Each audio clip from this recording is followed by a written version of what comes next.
नमस्कार, मैं हूं मनोज मानस। हमारे स्पेशल बुलेटिन में आपका स्वागत है और सबसे पहले हम बात करेंगे मौत पर सियासत भारी हंगामा। गाजीपुर के करंडा थाना क्षेत्र के कटारिया गांव में युवती की संदिग्ध मौत के मामले में उस वक्त बवाल हो गया जब सपा प्रतिनिधिमंडल पीड़ित परिवार से मिलने पहुंचा।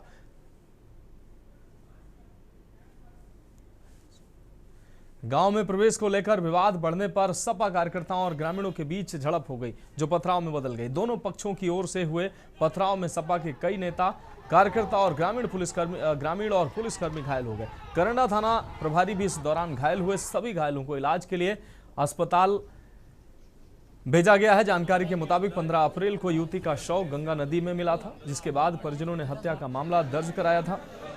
पुलिस अब तक एक आरोपी को गिरफ्तार कर चुकी है। इस घटना को लेकर लगातार सियासत जारी थी। इसी क्रम में सपा का प्रतिनिधिमंडल गांव पहुंचा था, लेकिन ग्राम प्रधान के विरोध के चलते माहौल बिगड़ गया और हिंसक झड़प हो गई।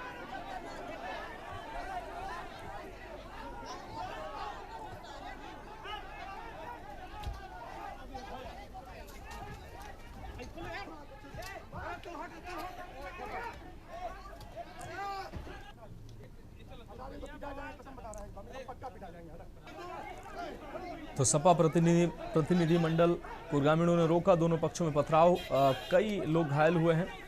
गांव में प्रवेश को लेकर बढ़ा विवाद। गाजीपुर से ये खबर आपको दिखा रहे हैं। युवती की मौत पर बवाल हुआ और उसके बाद सियासत शुरू हुई है। सपा प्रतिनिधिमंडल और ग्रामीण में झड़प हुई है। आप देख सकते हैं तस्वीरों में।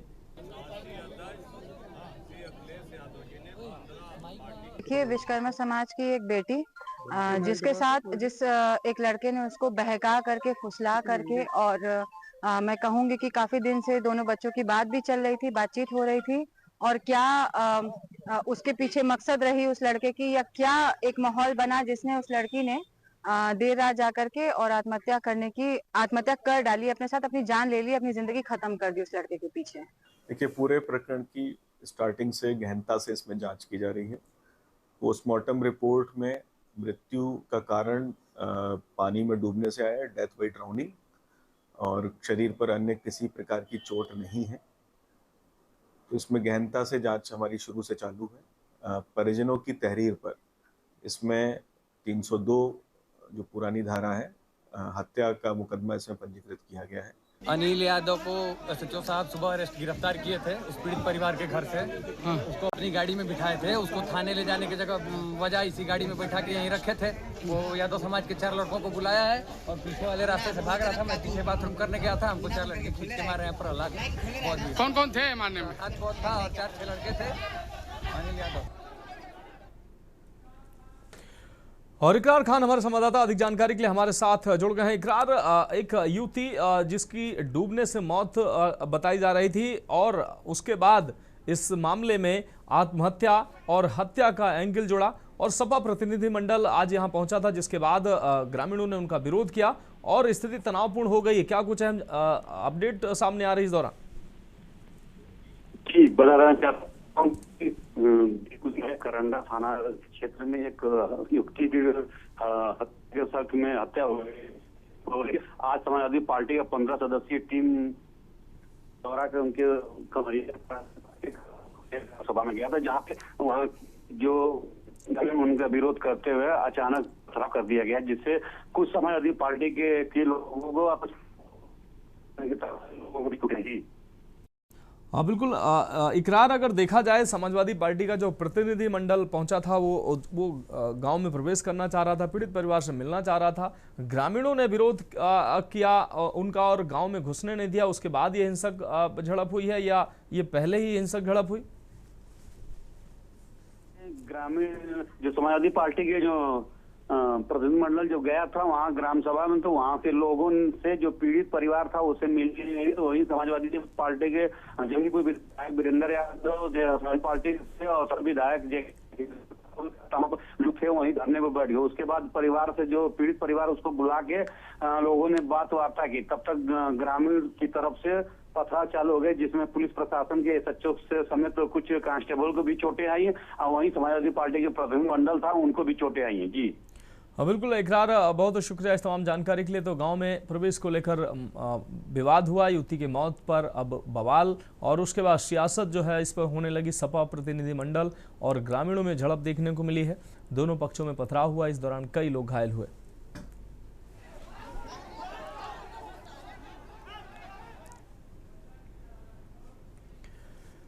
और अब बात करेंगे बंदर की शरारत, जान पर आफत। उत्तर प्रदेश के मुजफ्फरनगर जनपद में इन दिनों हैरान कर देने वाला वीडियो सोशल मीडिया पर वायरल हो रहा है। आपको बता दें कि वीडियो में साफ दिख रहा है कि एक बंदर मासूम बच्ची को बंधक बनाए हुए है।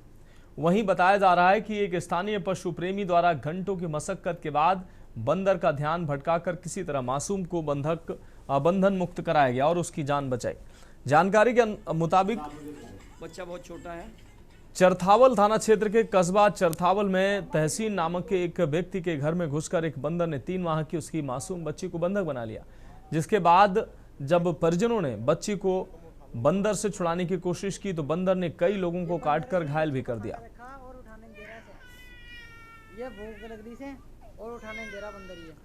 तो ये तस्वीरें आप देख सकते हैं सोशल मीडिया पर। ये तस्वीरें जो है हैरान करने वाली सामने आ रही हैं। क्या बोलते हैं, बच्चे को अपने कब्जे में लिया हुआ है, कोशिश कर रहे हैं दोनों बाइज्जत हो जाए। बच्चा बहुत छोटा है। खड़ी हो जल्दी तोड़ी। तो स्थानीय पशु प्रेमी ने राम राम सभी भाइयों को। आज हम पहुंचे हैं जय स्कूल के पिछली तरफ चरथावल में। हमें सूचना आई थी अभी एक बच्चे को एक बंदरी ने अपना बंदी बना लिया है, अपना बच्चा समझकर। लगभग हम लोगों को यहाँ पे 1.5 घंटा हो गया था। बच्चा छुड़वाते मौके पर पुलिस भी खड़ी है। तो इसकी जो भावना थी, इस बच्चे को नुकसान पहुंचाने की नहीं थी। ये चरथावल का मामला है। तो मैं सन्नी पशु प्रेमी हूँ चरथावल से ही। तो इसने क्या हुआ, इस बंदरी का कोई बच्चा एक्सपायर हो गया होगा, तो इस बच्चे को ये अपना बच्चा मानते हुए उसको बंदी बना रखा था इसने। हम लोग मौके पर पहुंचे। मैं श्री बालाजी चैरिटेबल सोसाइटी से सन्नी पशु प्रेमी चरथावल। तो बाइज्जत हमने बच्चा छुड़वा दिया है इससे। ये बंदर इसने बच्चे को परेशान कर रखा और उठाने नहीं दे रहा है। ये भूख लग रही से और उठाने नहीं दे रहा बंदर ये। तो बंदर ने मासूम को बंधक बनाया था। स्थानीय पशु प्रेमी ने मासूम की जान बचाई है। बंदर को बहलाकर किसी तरीके से बच्चे को बचाया। सोशल मीडिया पर ये तस्वीरें वायरल हो रही हैं। बंदर ने मासूम बच्ची को बंधक बनाया। लोग कह रहे हैं कि हो सकता है इस बंदर का मासूम जो बच्चा है वो कहीं ना कहीं मौत का शिकार हो गया है, इसलिए वो अपना बच्चा समझकर उस बच्चे को बंधक बनाए हुए थे। हालांकि स्थानीय पशु प्रेमी ने मासूम की जान बचाई।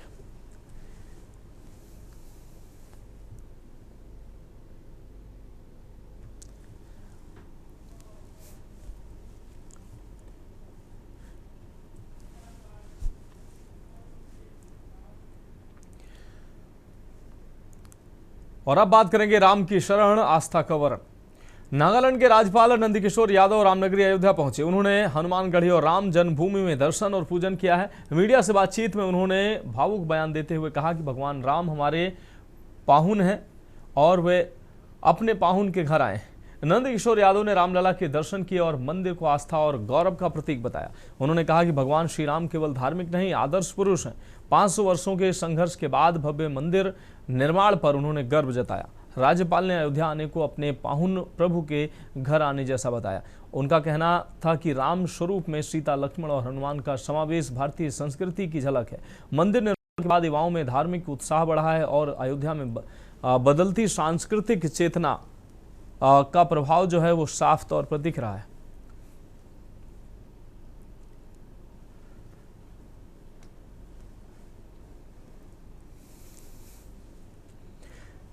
तो नागालैंड के राज्यपाल बार बार आने का मन करता है। पहले भी आया हूँ, हनुमानगढ़ी में भी दर्शन किया हनुमान जी का। अब जा रहा हूँ राम मंदिर, भगवान श्री राम का दर्शन करूँगा। सर देश भर के लोगों की आस्था का प्रतीक है ये मंदिर। भारत के भव्यता के साथ साथ भारत के गौरव का प्रतीक भी है और यही कारण है कि बड़ी संख्या में लोग यहाँ लगातार दर्शन करने आते हैं।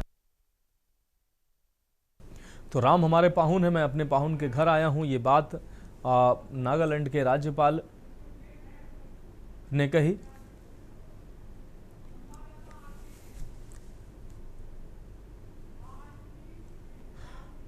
और आरपी सिंह हमारे संवाददाता अधिक जानकारी के लिए अयोध्या से जुड़ गए हैं। आरपी, अगर नागालैंड के राज्यपाल की बात करें तो वो अयोध्या आज पहुंचे थे। इस दौरान उन्होंने हनुमानगढ़ी के दर्शन किए, प्रभु राम के दर्शन किए और अपनी भावनाएं भी उन्होंने व्यक्त करते हुए कहा कि राम हमारे पाहुन हैं और हम अपने पाहुन के घर आए हुए हैं। यहाँ से रवाना हो चुके हैं जी।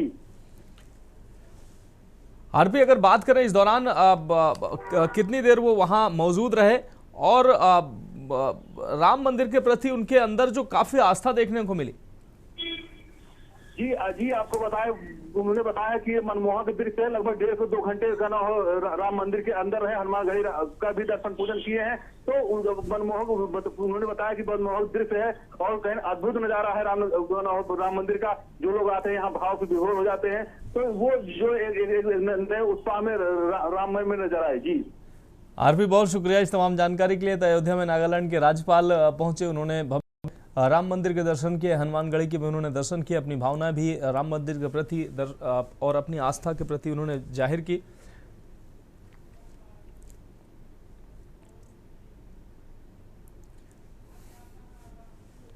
और अब हम बात करेंगे हज यात्रा का आगाज।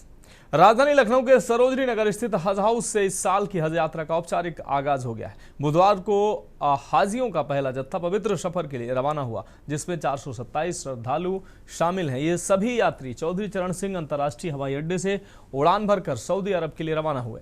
रवानगी के मौके पर राज्य मंत्री दानिश आजाद अंसारी ने हाजियों को हरी झंडी दिखाकर विदा किया। इस दौरान माहौल भावनात्मक भी रहा। कई हाजी अपने परिवारी जनों से गले मिलते नजर आए। राज्य मंत्री दानिश आजाद अंसारी ने कहा कि सरकार की प्राथमिकता है कि हज यात्रियों को किसी प्रकार की असुविधा न हो। उन्होंने बताया कि साल भीषण गर्मी को देखते हुए लखनऊ हज हाउस से लेकर मक्का मदीना तक स्वास्थ्य सेवाओं का विशेष इंतजाम किया गया है। मेडिकल टीम, डॉक्टर और पैरामेडिकल स्टाफ हाजियों के साथ रहेंगे ताकि किसी भी आपात स्थिति में तुरंत उपचार मिल सके। हज तैयारियों की समीक्षा के लिए उत्तर प्रदेश हज कमेटी का एक प्रतिनिधि मंडल पहले ही सऊदी अरब का दौरा कर व्यवस्थाओं का जायजा ले चुका है। सालों का इंतजार आज पूरा हुआ। हज पर जा रहे एक यात्री की आंखों में खुशी और सुकून साफ झलक रहा था। उन्होंने बताया कि पिछले कई वर्षों से इस मुकद्दस सफर का इंतजार कर रहे थे। कभी पासपोर्ट की समस्या आई तो कभी अन्य बाधाएं आई, लेकिन आखिरकार आज उनका सपना पूरा हो गया है। उन्होंने कहा कि देश की तरक्की और अमन चैन के लिए दुआ करेंगे। उस हाजी को इस सफर पे आसानी दे, इसको हमारी डबल इंजन की मोदी और योगी सरकार ने सुनिश्चित किया है। हर हाजी को, हर हज यात्री को अच्छी रहने की, खाने की, ट्रांसपोर्टेशन की, तो इस सफर पे आसानी दे, इसको हमारी डबल इंजन की मोदी और योगी सरकार ने सुनिश्चित किया है। हर हाजी को, हर हज यात्री को अच्छी रहने की, खाने की, ट्रांसपोर्टेशन की फैसिलिटी मिले, इसको हमने सुनिश्चित किया है। और पहली बार ऐसा हो रहा है कि भारत सरकार कर रही है। पूरी दुनिया में हम पहले ऐसा देश है जो AI का इस्तेमाल अपने हाजियों के अच्छी व्यवस्थाओं के लिए कर रहे हैं।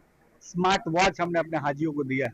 स्मार्ट वॉच के माध्यम से हाजियों का न केवल हेल्थ का ट्रैकिंग होगा, बल्कि कहीं भी कोई हाजी को कोई दिक्कत होती है, कोई इमरजेंसी होती है, कोई मेडिकल इमरजेंसी होती है, तो उस हाजी को वहाँ तुरंत राहत का काम। तो हाजियों की मदद के लिए हाजी सुविधा ऐप भी सक्रिय है और इस ऐप में SOS बटन की सुविधा दी गई है, जिससे आपात स्थिति में तुरंत मदद मिल सकेगी। हाजी वीडियो या ऑडियो के जरिए अपनी समस्या साझा कर सकते हैं, जिससे मेडिकल टीम तक जानकारी तुरंत पहुंच सके। इस साल उत्तर प्रदेश से कुल 17,065 लोगों ने हज के लिए रजिस्ट्रेशन कराया है। इनमें से 684 हाजी लखनऊ से रवाना हुए हैं और 22 अप्रैल से 2 मई के बीच कुल 14 उड़ानों के जरिए सभी यात्रियों को सऊदी अरब भेजा जाएगा। इस बार प्रति यात्री लगभग 3.69 लाख रुपए का खर्च आ रहा है। मनीष तिवारी हमारे संवाददाता अधिक जानकारी के लिए हमारे साथ जुड़ गए हैं। मनीष, लखनऊ से हज यात्रा का आगाज हो गया है। पहली उड़ान में 427 हज यात्री रवाना हुए। इस दौरान इस बार खासी सुविधाएं भी इन यात्रियों के लिए सरकार ने व्यवस्थित की हैं। क्या कुछ अहम जानकारी देंगे? जी बिल्कुल, जिस प्रकार से अगर सरकार के द्वारा भी जो है काफी सहूलियतें दी गई हैं और जिस प्रकार से 427 श्रद्धालु जो है आज हज के लिए जो है लखनऊ से रवाना हुए हैं, जिस प्रकार से अगर देखा जाए सरोजनी नगर स्थित हज हाउस में जो है सभी इन सभी को जो है इस साल के हज यात्रा के लिए औपचारिक रूप से आगाज किया गया इनके द्वारा। और कहा जा सकता है कि जिन लोगों की रवानगी मौके से की गई है, उनके राज्य मंत्री जो जानिस आजाद अंसारी हैं, उन्होंने हज यात्रियों के लिए वहां पर पहुंच करके उनके साथ जो है हरी झंडी दिखाई गई। तो कह सकते हैं कि जिस प्रकार से जो है शासन और सरकार के द्वारा जो है काफी सहूलियतें जो है हज यात्रियों को दी जाती है, उसी के चलते जो है इस प्रक्रिया को जो है आज से प्रारंभ हुआ है। तो कहा जाए जिसमें 17,065 लोगों के लिए इस बार जो है हज का जो है रजिस्ट्रेशन कराया गया है। और जिस प्रकार से इसमें टुकड़ियों में जो है लोग जो है हज के लिए लखनऊ से रवाना होंगे। जी हाँ बिल्कुल मनीष, इस तमाम जानकारी के लिए आपका बहुत शुक्रिया। तो पहली उड़ान में 427 यात्री हज के लिए रवाना हुए। सरकार ने विशेष इंतजाम इस बार किए हैं। स्मार्ट वॉच और ऐप के माध्यम से इन हाजियों के गतिविधि, इनकी एक्टिविटी और इनके स्वास्थ्य से संबंधित तमाम जानकारियां जो हैं वो हेल्थ टीम तक पहुंचेंगी, जिससे इनको किसी तरीके की असुविधा ना हो। और फिलहाल हमारे स्पेशल बुलेटिन में वक्त एक ब्रेक का है और ब्रेक के बाद हम बात करेंगे जंगलों में आग, भटक रहे जानवर। ब्रेक के बाद हमारे स्पेशल बुलेटिन में एक बार फिर से आपका स्वागत है। हम बात कर रहे हैं जंगलों में आग, भटक रहे जानवर। छत्तीसगढ़ के सरगुजा संभाग में पड़ रही भीषण गर्मी और जंगलों में धधक रही आग का सीधा असर अब वन्य जीवों पर दिखने लगा है। प्राकृतिक आवास और आग और जल स्रोतों के सूखने के कारण जंगली जानवर अब पानी और भोजन की तलाश में रिहायशी इलाकों और मुख्य सड़कों पर आने के लिए मजबूर हैं। ताजा नजारा मैनपॉट अंबिकापुर मार्ग पर देखने को मिला है, जहां एक भालू के सड़क पर आने से हड़कंप मच गया। अंबिकापुर से मैनपॉट को जोड़ने वाली मुख्य सड़क पर स्थित नाला के समीप अचानक एक विशालकाय भालू जंगल से निकलकर बीच सड़क पर आ गया। भालू को देखते ही मार्ग पर आवाजाही रुक गई और दोनों ओर से वाहनों की लंबी कतार लग गई। सड़क पर भालू को देखकर वहां मौजूद राहगीरों ने अपने मोबाइल कैमरे निकाल लिए। कुछ राहगीरों ने भालू के चहलकदमी का वीडियो बनाया, जो अब सोशल मीडिया पर तेजी से वायरल हो रहा है। वीडियो में भालू सड़क किनारे घूमता हुआ दिखाई दे रहा है, जिसे देखकर लोग डरे सहमे हैं और अचंभित भी हैं।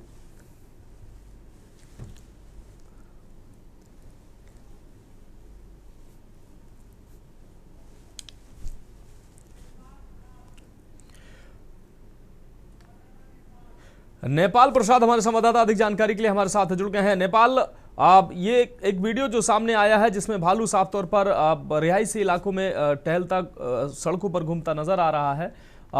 जंगलों में बताया जा रहा है कि वहां आग लग रही है और भीषण गर्मी की वजह से पानी की तलाश में भालू निकल रहे हैं। क्या कुछ अहम जानकारी देंगे? जी बता दूं कि ये सरगुजा जिले में ज्यादातर इलाकों में पहाड़ी क्षेत्र जो है, घना जंगल जहाँ पे है, उस क्षेत्रों में जो है लगातार वनों में आग लग रहा है, जिससे वन्य प्राणी जो है ग्रामीण इलाकों में जो है निकल कर आ रहे हैं और जहाँ पे नदी नाले भी सूखते जा रहे हैं। अभी गर्मी की वजह से जो है जंगल और पहाड़ों में लगातार जो है आग लगने के कारण जो भी जंगली जानवर है वो रियायती इलाकों में देखने को मिल रहे हैं। देखा गया है पिछले दिन की भालू जो है एक मैनपाट का जो है सपनागढ़ के मंदिर के पास जो है सड़क पर जो है निकल के और जो है घूमता हुआ दिखाई दिया है। इसी तरीके से और भी अन्य जगहों पे भी इसी तरह का घटना लगातार देखने को मिल रहा है। किसी ने जो है इसको वीडियो बना के जो है वायरल कर दिया, जिससे इसका जो है घटना को सामने आया है। जी हाँ बिल्कुल नेपाल प्रसाद, इस तमाम जानकारी के लिए आपका बहुत शुक्रिया। तो मैनपाट पर भालू को देखकर राहगीर थमे और भालू का वीडियो बनाते नजर आए, जो ये वीडियो अब सोशल मीडिया पर वायरल हो रहा है। रिहायशी इलाकों में अब ये जो जंगली जानवर हैं वो रुख कर रहे हैं, भूख और प्यास मिटाने के लिए ये जंगलों से बाहर अब निकल रहे हैं। और अब बात करेंगे अर्थ डे, चिंता और चुनौतियां। पृथ्वी दिवस एक ऐसा दिन जब हम अपनी धरती को बचाने का संकल्प लेते हैं, लेकिन इस साल की चर्चा केवल संकल्पों तक सीमित नहीं रही। वैज्ञानिकों और विशेषज्ञों ने भारत के लिए एक ऐसी चेतावनी जारी की है जिसे अब और नजरअंदाज नहीं किया जा सकता है। भीषण गर्मी से लेकर समुद्र के बढ़ते जल स्तर तक भारत के सामने कौन से बड़े खतरे हैं और इनसे बचने का एक्शन प्लान क्या है, इस खास रिपोर्ट में देखिए। तेजी से पिघलते हिमालय के ग्लेशियर, बेमौसम बरसात और रिकॉर्ड तोड़ती गर्मी, ये महज मौसम का बदलाव नहीं बल्कि धरती के बीमार होने के पुख्ता सबूत है। इस साल पृथ्वी दिवस पर वैश्विक मंथन के केंद्र में रहा भारत, जहां जलवायु परिवर्तन की आहट अब एक गंभीर दस्तक बन चुकी है। आंकड़े गवाही दे रहे हैं कि भारत के लिए राह आसान नहीं है। विशेषज्ञों ने मुख्य रूप से 3 बड़े खतरों पर मुहर लगाई है। हीट वेव का प्रकोप, मसलन भारत के कई राज्यों में पारा 48 डिग्री सेल्सियस से 50 डिग्री सेल्सियस के पार जाने की आशंका, जिससे कृषि और स्वास्थ्य पर सीधा असर पड़ेगा। वहीं समुद्र का बढ़ता जलस्तर, यानी मुंबई, चेन्नई और कोलकाता जैसे तटीय शहरों पर अगले कुछ दशकों में डूबने का खतरा मंडरा रहा है। और वाटर क्राइसिस, यानी गिरता भूजल स्तर और सूखती नदियां आने वाले समय में भीषण जल संकट की ओर इशारा कर रही हैं। वाकई ये चिंता का विषय है कि भारत में जलवायु जनित रोगों की संख्या में तीव्रता से वृद्धि हो रही है। जी हाँ, अगर पिछले कुछ हफ्तों की बात करें तो उत्तर भारत में पारा 40 से बढ़कर 43 डिग्री तक हो चुका है और ये निश्चित ही चिंता का विषय है। हाल ही की एक रिपोर्ट देखें तो हार्वर्ड विश्वविद्यालय के Salata for climate and sustainability change की एक शोध पत्र बताती है कि साल 2030 में भारत का सबसे बुरा दौर शुरू होने वाला है। यानी भारत अकेला वो ऐसा देश होगा जहां सबसे ज्यादा भीषण गर्मी पड़ने वाली है। जी हां, अगर हम इसकी बात करें तो साल 2015 से 2024 के बीच का आंकड़ा ये बताता है कि भारत में 0.88% तक भूमि का तापमान बढ़ा है। यानी इसके कई कारण हो सकते हैं, वायु प्रदूषण इसका प्रमुख कारण है। और सिर्फ इसके कारण ही क्यों, अगर हम इसके परिणामों की बात करें तो इससे फसलें बर्बाद होंगी, रोजगार के अवसर घटेंगे और लोगों की सेहत पे बुरा असर पड़ेगा। जी हां, अगर हम अतिवृष्टि की बात करें तो इससे रोजगार चौपट होने की संभावनाएं हैं और लोगों के रोजगार पर ही नहीं, किसानों के ऊपर भी गाज गिरने वाली है। तो इस लिहाज से भारत में केवल 0.8% ऐसे लोग हैं जो वातानुकूलन के लिए तैयार हैं। यानी अगर हम बात करें तो साल 2030 तक 2 करोड़ लोग भीषण गर्मी को झेलने के लिए तैयार होंगे। जी हाँ, तो इस गर्मी, इस जलवायु संकट और इस पर्यावरण संकट से बचने के लिए क्यों ना हम ज्यादा से ज्यादा संख्या में पेड़ लगाएं, अपने आसपास का माहौल, अपने आसपास के वातावरण को ठंडक पहुंचाएं। यानी कम से कम एसी और फ्रिज का इस्तेमाल करें और साल 2030 के लिए इस भीषण गर्मी से बचने के लिए तैयार रहें और स्व की सुरक्षा करें। और जब भी हम बाहर निकले तो मौसम अनुकूल कपड़े और अपने स्वास्थ्य की रक्षा के साथ कवच के साथ बाहर निकले। तो अपना ख्याल रखिए।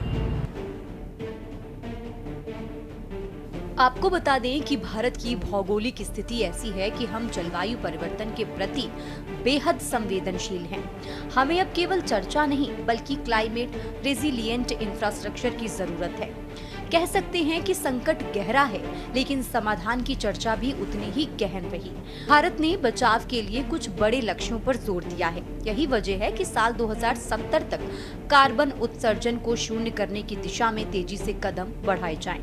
कोयले पर निर्भरता कम कर सोलर और विंड एनर्जी को बढ़ावा देना, साथ ही इलेक्ट्रिक वाहनों का विस्तार और सार्वजनिक परिवहन में बदलाव। वहीं मृदा की गुणवत्ता सुधारने के लिए जैविक खेती और सस्टेनेबल एग्रीकल्चर पर मंथन को जरूरी बताया जा रहा है। बहरहाल चुनौती बड़ी है लेकिन समाधान हमारे ही हाथों में है। सरकारें नीतियां बना सकती हैं लेकिन धरती को बचाने की जिम्मेदारी हम सबकी सामूहिक है। स्पेशल डेस्क के न्यूज़ इंडिया।